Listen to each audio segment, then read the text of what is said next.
Many people may not be aware of the interesting connections between the Great Flood story and flood myths from other ancient cultures.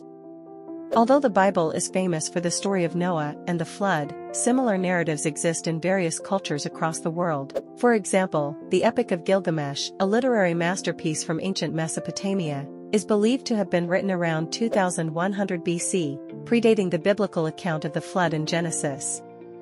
The text tells a story of a great flood sent by the gods, which was intended to cleanse the earth of wickedness and corruption. The protagonist of the story is King Gilgamesh, who, with the aid of his friend Enkidu, embarks on a perilous journey to meet the sage Utnapishtim, the only human to survive the Great Flood. Utnapishtim tells the story of how he was warned of the impending flood by the god Ea and instructed to build a large vessel to save himself, his family, and a select group of animals. Number 2.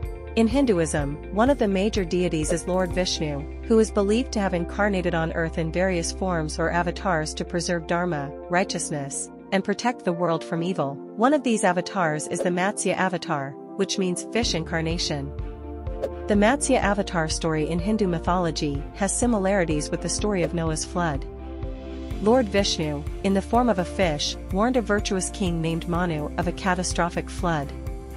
Manu built a boat and gathered samples of all living beings to preserve life. The fish guided the boat through the deluge and ultimately saved Manu and all living beings aboard.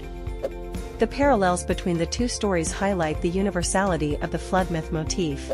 Now this is the story of Noah and the great flood from the Bible. In the beginning, God created the heavens and the earth. But as humanity multiplied, so did their wickedness. The earth became filled with violence and corruption, and God was grieved by what he saw.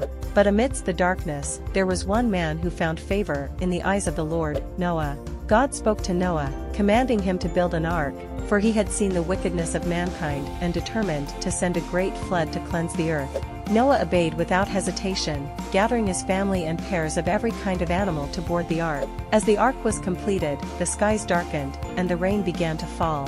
For 40 days and 40 nights, the floodwaters covered the earth, washing away all life except those aboard the ark. But God remembered Noah and his family, and he caused the waters to recede. When the floodwaters had subsided, Noah and his family emerged from the ark to a new beginning, a world purified by God's judgment. And God made a covenant with Noah, promising never again to destroy the earth by flood, and he set a rainbow in the sky as a sign of his promise. The story of Noah and the Great Flood is more than just a tale of destruction, it's a story of faith, obedience, and redemption. May we, like Noah, trust in God's promises and walk in his ways, for he is the God of mercy, grace, and everlasting love.